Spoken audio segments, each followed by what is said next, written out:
নমস্কার বন্ধুরা, আজকে আমি বানাবো ফিশ ফিঙ্গার। তবে এটি ভেটকি মাছ দিয়ে বানানো নয়, বানিয়েছি আমি রুই মাছ দিয়ে। ভেটকি মাছের ফিশ ফিঙ্গার তো খেতে খুবই ভালো লাগে, কিন্তু এই রুই মাছের ফিশ ফিঙ্গারও খেতে একদমই মন্দ নয়।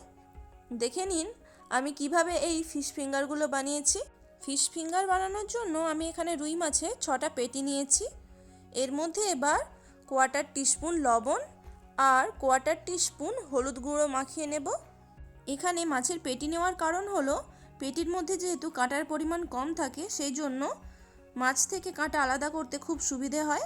মাছগুলোর মধ্যে লবণ আর হলুদ ভালো করে মাখিয়ে নিয়ে 10 মিনিটের জন্য রেখে দেব।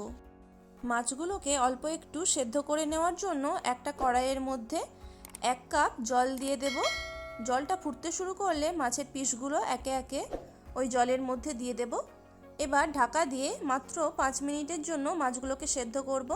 2 থেকে 3 মিনিট পর ঢাকা খুলে মাছগুলোর অপর পিঠটা উল্টে দেব। তারপর আবার ঢাকা দিয়ে কড়াইয়ের মধ্যে যেটুকু জল বেঁচে আছে সেই জলটাকেও একদম শুকিয়ে নেব। মাছের পেটিগুলো সেদ্ধ হতে বেশিক্ষণ সময় লাগে না। দেখুন ঢাকা খুলে নিয়েছি আর জল একদম শুকিয়ে গেছে। এখানে মাছের পিসগুলোকে একটা প্লেটে তুলে নিচ্ছি। মাছগুলোকে তুলে নিয়ে আরও 5 মিনিটের জন্য ঠান্ডা হতে দেব। এরপর পেটিগুলো থেকে কাঁটা বেছে নিয়ে মাছগুলোকে আলাদা করে নেব। দেখুন এখানে পেটি নেওয়ার কারণে পেটির মধ্যে কাঁটাগুলো যেহেতু বেশ বড় বড় হয়, সেই জন্য কাঁটাগুলো খুব সহজেই বাছা হয়ে যায়।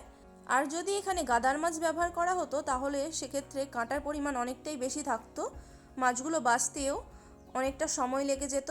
সেই জন্য ফিশ ফিঙ্গার বা ফিশ চপ বানানোর ক্ষেত্রে অবশ্যই পেটির মাছ ব্যবহার করাটাই ভালো।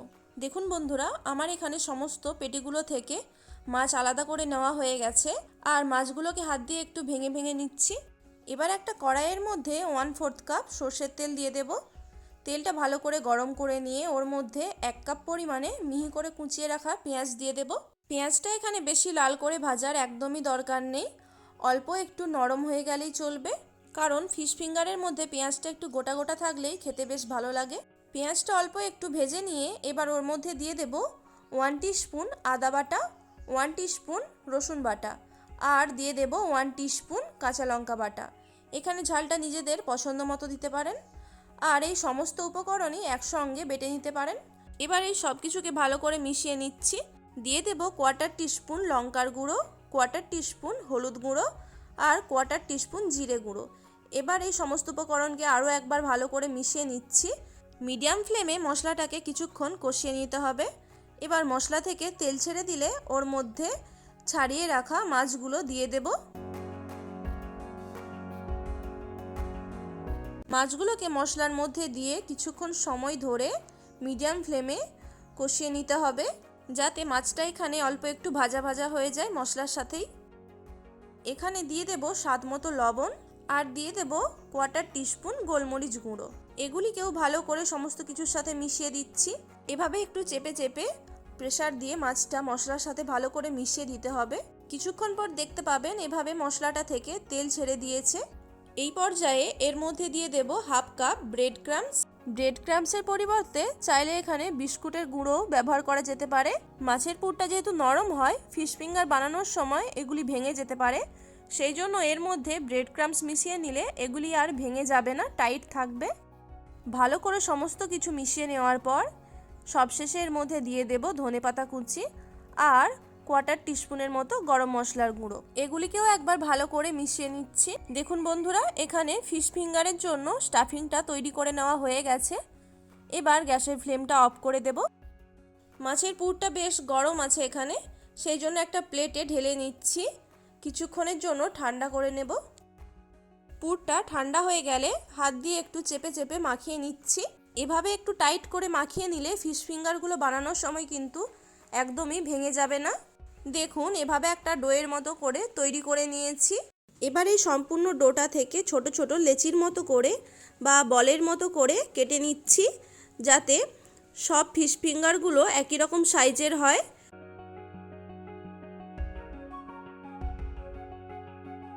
দেখুন সব লেচিগুলো আলাদা করে নিয়ে এবার প্রত্যেকটাকে এভাবে একটু টাইট করে নিচ্ছি হাত দিয়ে, তারপর এরকম রোল পাকিয়ে সিলিন্ড্রিক্যাল শেপ দিয়ে দেব, যেমনটা ফিশ ফিঙ্গার হয়ে থাকে।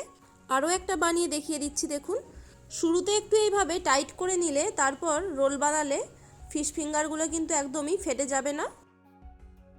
দেখুন আমার এখানে সবগুলো তৈরি করা হয়ে গেছে। এবার এখানে দুটো ডিম ফাটিয়ে নিচ্ছি। ফিশ ফিঙ্গারের কোটিং দেওয়ার জন্য এখানে আমার ডিম লাগবে, আর সবগুলো বানানোর জন্য আমার দুটো ডিম লাগবে, সেই জন্য এখানে দুটো ডিম ফাটিয়ে নিচ্ছি। ডিমের মধ্যে 1/4 টিস্পুন লবণ আর 1/4 টিস্পুন গোলমরিচের গুঁড়ো দিয়ে দেব, তারপর ডিমটাকে ভালো করে ফেটিয়ে নেব। এবার ফিশ ফিঙ্গারগুলোর কোটিং করার জন্য প্রথমে ডিমের মধ্যে ফিশ ফিঙ্গারটা ডুবিয়ে দিচ্ছি, তারপর ডিম থেকে তুলে ব্রেড ক্রাম্বসের ওপর দিয়ে দেব। ডিমটা ভালো করে লাগিয়ে নিলে এর মধ্যে ব্রেড ক্রাম্বসটা ভালো মতো লেগে যাবে। এই প্রসেসটা আমি দুবার করব। একবার এভাবে ডিম আর ব্রেড ক্রাম্বস লাগালে কিন্তু কোটিংটা ঠিকমতো হয় না, সেই জন্য একই প্রসেস আমি দুবার করব, তাহলে ফিশ ফিঙ্গারগুলো খেতেও বেশ মুচমুচে হবে আর কোটিংটাও দারুণ হবে। দেখতেই পেয়েছেন পুনরায় ডিমের মধ্যে ডুবিয়ে নিয়ে তারপর আবার ব্রেড ক্রাম্বস লাগিয়ে দিচ্ছি। ব্রেড ক্রাম্বসের ওপর হালকা হাতে এভাবে একটু ঘুরিয়ে নিলেই দেখবেন ভালো মতো কোটিংটা হয়ে গেছে, আর বেশি চেপে চেপে লাগানোর একদমই দরকার নেই। দেখতেই পেলেন আমার একটা ফিশ ফিঙ্গার তৈরি হয়ে গেল। একইভাবে সবগুলো বানিয়ে নিয়ে এগুলিকে এবার 30 মিনিটের জন্য ফ্রিজে রাখবো। ফিশ ফিঙ্গারগুলো ভাজার জন্য কড়াইয়ে পরিমাণ মতো সাদা তেল গরম করে নিয়েছিলাম। এর মধ্যে এবার ফ্রিজ থেকে বের করে এনে ফিশ ফিঙ্গারগুলো একে একে দিয়ে দেব।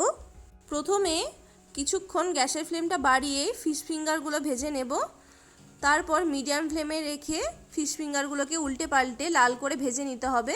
ফিশ ফিঙ্গারগুলো ভাজতে আমার বেশিক্ষণ টাইম লাগবে না, কারণ ভেতরে থাকা মাছের পুরটা অলরেডি রান্না করাই আছে, সেই জন্য 5 মিনিটের মতো উল্টে পাল্টে ভেজে নিলেই ফিশ ফিঙ্গারগুলো ভাজা হয়ে যাবে। দেখুন বন্ধুরা, আমার প্রথম ব্যাচের ফিশ ফিঙ্গারগুলো ভেজে নেওয়া হয়ে গেছে। কতটা সুন্দর দেখতে লাগছে দেখুন।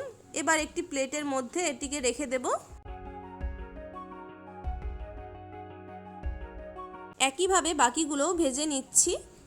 আমার 6 পিস মাছের পেটি থেকে এখানে আমার 10টা ফিশ ফিঙ্গার হয়েছে। প্রথম ব্যাচে আমি 5টা ভেজেছি, আর সেকেন্ড ব্যাচেও বাকিগুলো ভেজে নিচ্ছি। দেখুন বাকিগুলোও আমার ভাজা হয়ে গেছে, এগুলিকেও তেল থেকে ছেঁকে তুলে নিচ্ছি।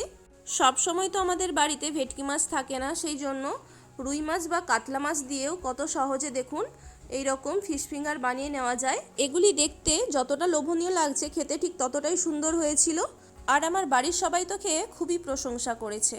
রেসিপিটা ভালো লাগলে অবশ্যই একটা লাইক করে দেবেন, আর আমার চ্যানেলে নতুন বন্ধু হয়ে থাকলে প্লিজ চ্যানেলটি সাবস্ক্রাইব করে পাশে থাকা বেল আইকনটি অবশ্যই প্রেস করে দেবেন। সবাই ভালো থাকবেন, সুস্থ থাকবেন। আজকের রেসিপিটা সম্পূর্ণ দেখার জন্য অসংখ্য ধন্যবাদ।